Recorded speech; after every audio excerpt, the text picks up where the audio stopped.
This story is of the demon Dambhikāsur and the great King Vikramaditya. Dambhikāsur was a demon who would abduct young and beautiful women to his cave and play with them. When he grew tired of them, he would end their lives. Whichever kingdom he went to, he would cause chaos. No king or other brave warrior could harm him, because the demon Dambhikāsur had received a boon from the gods that he could not be killed by strength, but by intelligence. Anyone who tried to kill him with strength would turn to stone. The secret of Dambhikāsur's death was hidden in his 7 riddles, Ujjain, meaning his 7 questions. But no king or warrior who fought him knew this secret. Therefore, whenever someone, distressed by his sinful acts, went to him and attacked him, they would turn to stone as per the god's boon. Dambhikāsur's terror was rampant everywhere. Fearing they would turn to stone, no one tried to stop him. But as they say, when the pot of sin is full, its time to break eventually comes, wreaking havoc everywhere. One day the demon Dambhikāsur turned his sights toward the city of Ujjain. At that time, the great King Vikramaditya ruled over the city of Ujjain. Maharaj Vikramaditya was not only powerful, but also very intelligent. He had mastery over all kinds of skills. In those days, a wealthy merchant lived in Vikramaditya's city of Ujjain. The merchant had 2 sons. The elder's name was Mahendra, and the younger's was Lakhin. The merchant had married off his elder son, but before he could marry off his younger son, he passed away. After their father's passing, the entire responsibility of managing the business and trade fell upon the 2 brothers. Both brothers began to handle the business with dedication. When both brothers returned home from work in the evening, Mahendra's wife, standing at the door, would give her husband water from a pot in her right hand, and her brother-in-law, Lakhin, water from her left hand. One day Lakhin thought, "Sister-in-law Babhai gives me water to drink with her left hand every day. Today I will drink water from her right hand." In the evening, when both brothers returned from work, Lakhin, wanting to drink water from his sister-in-law's left hand, changed his standing spot and stood in his elder brother Mahendra's place, and his elder brother Mahendra stood in his place. When Lakhin's sister-in-law came to give them water, she crossed one hand over the other, gave the pot from her right hand to her husband, and handed the pot in her left hand to Lakhin. Seeing this, Lakhin said, "Babhai, today I stood in brother's Baya's place wanting to drink water given from the right hand, but you switched your hands and gave me water with your left hand only. Tell me, why did you do that?" Hearing Lakhin's words, his sister-in-law replied, "If you want to drink water given from a right hand, then go and find someone who will give you water with her right hand." The sister-in-law's words stung Lakhin. Without drinking the water, he said to his sister-in-law, "Here, take your pot of water. I am leaving this place, and I will only return when I find someone who will give me water with her right hand. Otherwise, I will not show my face." Saying this, he immediately turned and left. Seeing this, his elder brother Mahendra tried hard to stop him, but he did not listen and said, "No, Baya, I will only return now when I find a suitable wife for myself." Saying this, he left home. Walking, he reached the city of Kanchipuram, far from his own town. The king of Kanchipuram, Chandrasen, was a religiously inclined man. A peaceful atmosphere prevailed throughout his kingdom. Yet King Chandrasen always remained sad. The reason for the king's sorrow was the health of his young daughter, Chandrakala. Chandrakala was extremely beautiful to look at, but she was afflicted by an incurable disease, due to which the princess always remained in an unconscious state. The king had employed many healers, hakims, and royal physicians, Vaidyas, to cure the princess, but none of them could cure her. Far from curing her, they couldn't even diagnose Princess Chandra's illness. The king was always tormented by the sorrow of what would happen to his daughter. When all kinds of physicians, healers, and rituals like prayers and charms failed to benefit Princess Chandrakala, the king made an announcement in his kingdom: "Whoever cures my daughter, I will marry my daughter Chandrakala to him and also give him half of my kingdom." When Lakhin reached the kingdom's capital, he saw that the princess was the talk of the town. Everyone in the kingdom was talking about the king's announcement and the princess's illness. When Lakhin asked a person about this, the person told Lakhin the entire story, from the princess's illness to the king's announcement. After hearing everything, Lakhin stood there thinking for a while. Then, having decided on something, he walked towards the royal palace. A live snake lived in the king's daughter's stomach. The snake had the king's daughter under its control. When night fell, it would come out of the princess's mouth for a short while, go towards the jungle, and return before morning, going back inside her. The princess was completely unaware that a snake had taken up residence inside her. Unknowingly, she was completely under the control of that serpent Nog. No one in the palace had even an inkling that a 7-foot snake lived inside the princess. Everyone just assumed that the princess was afflicted with some unknown disease, causing her to remain unconscious always. Even the greatest physicians and healers could not figure this out. When Lakin went inside the palace, he saw many physicians and healers busy trying to cure the princess. Standing in a corner, Lakin quietly watched the whole scene. When evening came, all the healers and physicians slowly began to leave. Then Lakin went to the king's minister and said, "Minister, sir, everyone has tried their best. Now I should also be given a chance." Hearing Lakin's words, the minister took him to the king and presented Lakin's proposal to the king. The king, dejected from all sides, looked at Lakin once with reluctance, then said with a heavy heart, "Tell me, how will you treat my daughter?" Lakin bowed to the king and said, "Your Majesty, please give me permission to stay with your daughter for one night. Only then can I reach any conclusion. One more thing, Your Majesty. I wish to stay with the princess in complete solitude. Only then can I concentrate properly and find out about the princess's illness."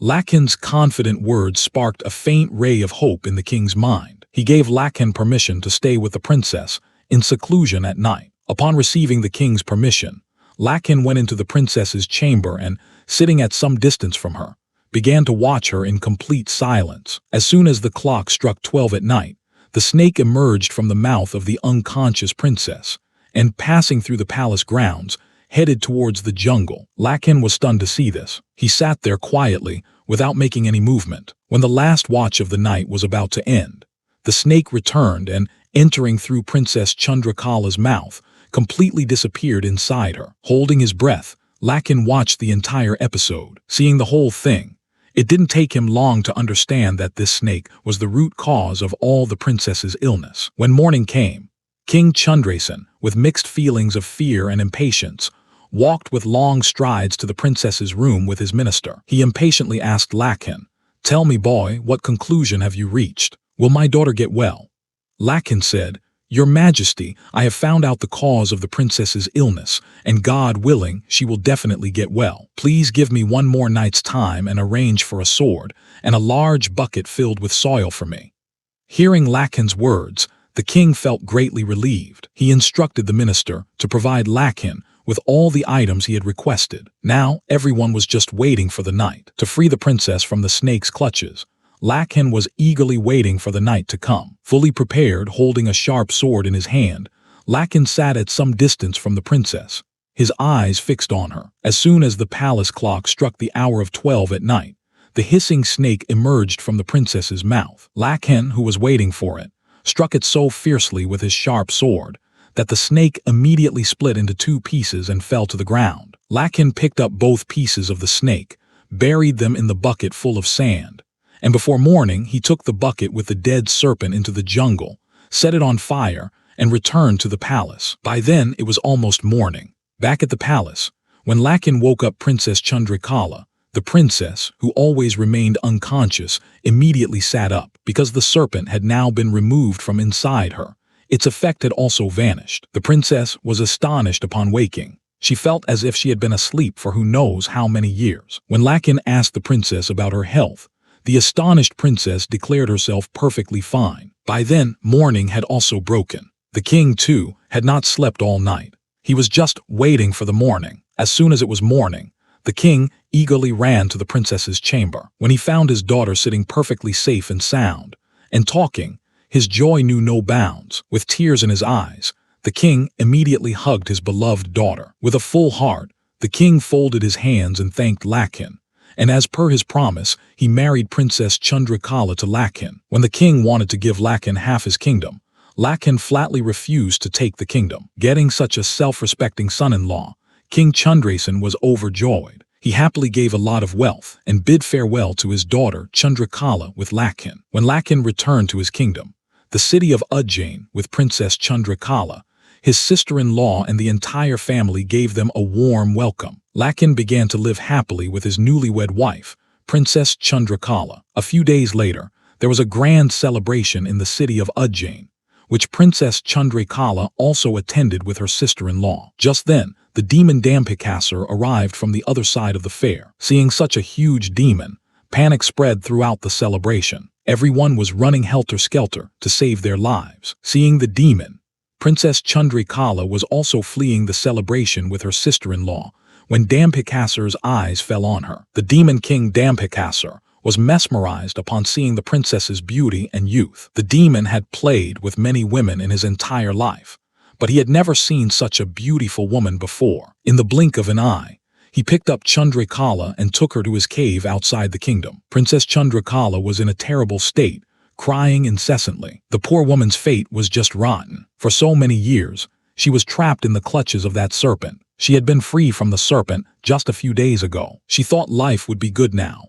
But now the demon Dambhikāsur had snatched her and brought her to his cave. Neither her tears would stop, nor would she stop cursing her fate. Infatuated by her captivating beauty, the demon did not use any force on her. He wanted to obtain that divine woman not by force, but with her consent. Dambhikāsur said to the princess, "Either you willingly agree to live with me, or you will rot in my captivity like this for the rest of your life." Hearing the demon's words, Princess Chandrakala, crying in anger, said, "I would rather die than live with you, and if you think that by bringing me here by force, I have become yours, then this is your biggest mistake. My husband will surely come looking for me here, and he will not spare you."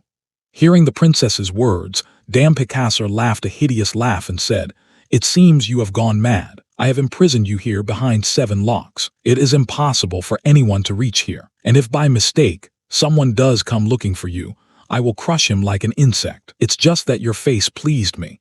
Otherwise, you too would have been long gone by now. It is in your best interest to willingly accept my proposal, or the consequences will be dire."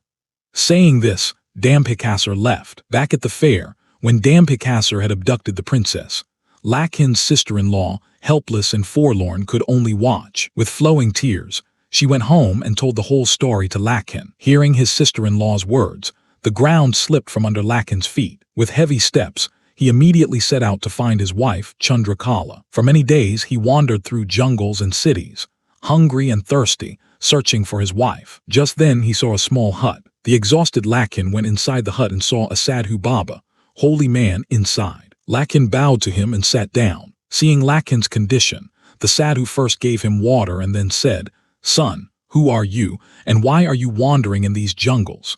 Then Lakhin told the Sadhu his entire tale of woe. After hearing Lakhin's entire story, the Sadhu said, "Son, the demon you are talking about, his name is Dambhikāsur. He causes destruction wherever he goes. To date, no one has been able to defeat him. Whoever tried to fight him turned to stone. Therefore, take my advice and return to your home. That is what's best for you. Why go after him and lose your life?"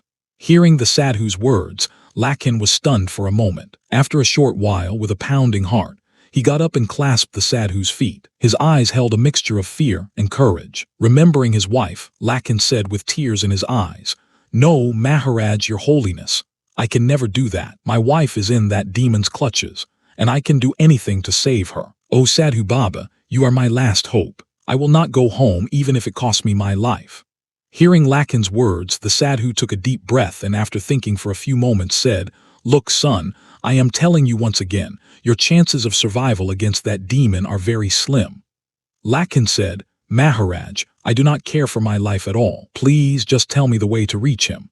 Seeing Lakhin's firm resolve, the Sadhu decided to help him. Taking a deep breath, he said, "Then listen, son. The demon Dambhikāsur is no ordinary demon. He has pleased the gods through years of penance, and obtained a boon from them that any creature who attacks him will immediately turn to stone. There is only one way to defeat him, and that is to solve his 7 riddles, meaning to give the correct answers to his 7 questions. If he is not satisfied with even one of your answers, meaning if you give a wrong answer, you will still turn to stone instantly. With every correct answer to his questions, his power will diminish, and upon correctly answering all 7 of his questions, he will eventually become powerless. Then you can attack and defeat him. But son, even without his powers, he is very strong. You still won't be able to face him."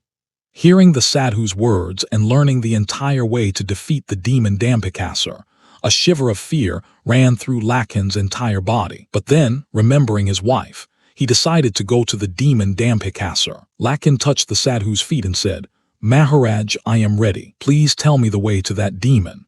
The sadhu blessed Lakhan and told him the way to Dambhikāsur's cave. With firm resolve and indomitable courage, Lakhan set off towards Dambhikāsur's cave. After a difficult journey, Lakhan reached the entrance of that fearsome cave. He drew his sword and roared, "Dambhikāsur, come out and face me." Hearing Lakhan's challenge, Dambhikāsur came out of the cave and roared in anger, "Which fool has disturbed my peace?" Seeing the massive, gigantic demon, a shiver ran through Lakhan's entire body. Gathering his courage, Lakhan said, "O wicked demon, I am the husband of the woman you forcibly abducted. Ask your 7 questions. I am ready to answer." Hearing the talk of questions, Dambhikāsur was startled. Then thinking for a bit, he said, "Oh, so you have met that cunning sadhu. He is the one who told you my secret. But what's the use now? I have already swallowed your delicate wife whole. What delicious flesh she was."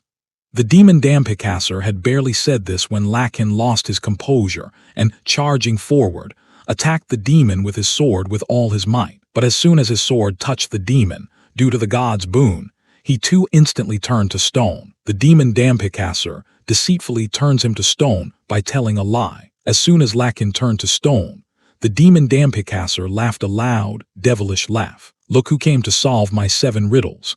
His evil laughter echoed through the entire valley. Laughing hideously, Dambhikāsur went into his cave and said to Princess Chandrakala, "An insect came outside, claiming to be your husband. You are making such big claims that, when my husband finds out, he won't spare me." I didn't even need my hands to crush him. He was rattled by a simple lie and turned to dust. Saying this, the demon laughed loudly. Hearing Dambhikāsur's words, Princess Chandrakala was completely stunned, as if there was no life left in her body. After a while, when she regained some composure, the crying and pleading princess said, "Wicked demon, what have you done to my husband? This cannot be. My husband cannot die. Tell me you lied to me." Hearing Princess Chandrakala's words, Dambhikāsur said, "Foolish woman, what did you take me for? That your insect husband would kill me. Oh, crazy woman, I am immortal. No one can harm me. I have a boon from the gods." Saying this, Dambhikāsur went very close to the princess and said, "Now your husband is also gone. At least agree to my proposal now." Without replying to the demon's words, the poor princess fell lifelessly to the ground. Tears were continuously streaming from her eyes. Meanwhile, when Lakhan, who had gone searching for his wife, did not return home for many days, his family members became extremely worried. Lakhan's mother and his sister-in-law were in a terrible state from crying. Lakhan's elder brother, Mahendra, was also deeply worried. Finally, unable to think of anything else, Mahendra decided to search for his younger brother Lakhan himself, and taking leave from his mother and wife, set out from home. Mahendra, the elder brother, searching for Lakhan, wandered into the jungle and arrived at the same sadhu's hut. He bowed to the sadhu and sat outside the sadhu's hut for a while to rest. Seeing Mahendra, the sadhu asked him, "O son Vats, why are you wandering in this desolate jungle?" Mahendra then narrated the entire account from beginning to end to the sadhu. Hearing the whole story, lines of worry appeared on the sadhu's face. Seeing him lost in thought, Mahendra asked, "O Maharaj, what thoughts are you lost in after hearing my words? And I can clearly see these lines of worry on your face. What is the reason for this, Guruji?" The sadhu said in a grave voice, "O Vats, I know your brother Lakhan. He also came to me and told me the whole story of how that demon abducted his wife." Hearing the sadhu's words, Mahendra was completely stunned. Expressions of surprise and worry appeared in his eyes. Mahendra said, "Then where is my younger brother Maharaj? Is he all right? Why isn't he returning home? Oh Maharaj, please tell me quickly. I can't be patient anymore." When Mahendra asked the sadhu about his younger brother Lakhan, the sadhu narrated the entire account, from Lakhan's arrival to his departure to the demon Dambhikāsur. Hearing the whole story, Mahendra grasped the sadhu's feet and said, "O Sadhu Maharaj, you are omniscient. When you knew the secret of the demon Dambhikāsur, you must also know what happened to Lakhan after he left here. O Maharaj, please tell me what happened next." Then Sadhu Baba spoke in a grave voice, "O Vats, what happened next was what I had feared from the beginning. I repeatedly warned Lakhan before he left, and made him well aware of that wicked demon's powers. But he did not listen to me, and went to fight that demon to save his wife. As a result, that cunning demon deceitfully turned him to stone as well. As soon as he heard this, Mahendra was pale with shock. His face turned completely yellow, and his throat went dry. Only a few days ago, his father had left them, and now his younger brother Lakhin, dearer to him than life, had also turned to stone. Seeing his condition, the sadhu consoled him, saying, "Son, what can be done now? Who can change destiny?" Mahendra was as if in a void, as if there was no life left in his body. A deep silence pervaded the place for a while. After regaining some composure, Mahendra said with tears in his eyes, "O Maharaj, now you must help me and show me a way so that my younger brother can return to his human form." Hearing Mahendra's words, the sadhu said, "Son, there is no such way. As I told you, answering that wicked demon's 7 riddles is the only solution to this problem. When someone answers all his questions, defeats him, and sends him to his death, then not only your brother Lakhin, but all the beings cursed by that deceitful demon will return to their original forms." Mahendra said, "Maharaj, you are all-powerful. Then why don't you do this?" Hearing Mahendra's words, the sadhu said, "Son, I can indeed answer all of that sinful demon's questions, but I too have my limits which I cannot cross even if I want to." Saying this, the sadhu fell silent. Then Mahendra said, "Very well, Maharaj. Then I will go myself, to save my younger brother and to answer that wicked demon's questions." Hearing Mahendra's words, the sadhu said, "Son, you too will not be able to do anything to him. Consequently, like your brother, you will get caught in his trap and turn to stone. Still, if you have decided to go, then remember one thing. That wicked demon will try to mislead you. Without reacting to his words in any way, just go straight to him and ask his questions." Hearing the sadhu's instructions, Mahendra said, "Jai Maharaj." "Yes, your holiness," took leave from the sadhu and set off towards the demon Dambhikāsur's cave. After a difficult journey, Mahendra reached the entrance of that fearsome cave and called out to the demon Dambhikāsur, "O wicked demon, come out. Today I will answer all your questions and put an end to you." When Dambhikāsur heard Mahendra's words, he turned red with anger, came out of the cave, and began to roar, "Which fool has come to die at my hands now?" His roar was so powerful that the entire jungle trembled. When Mahendra also saw the demon's terrifying form, he too faltered for a moment, but then, roaring in anger, he said, "So you are that wicked demon who abducted my brother's wife and turned my younger brother to stone. Wicked demon, today your end is certain. Ask, deceitful demon, what are your 7 questions? I too want to know."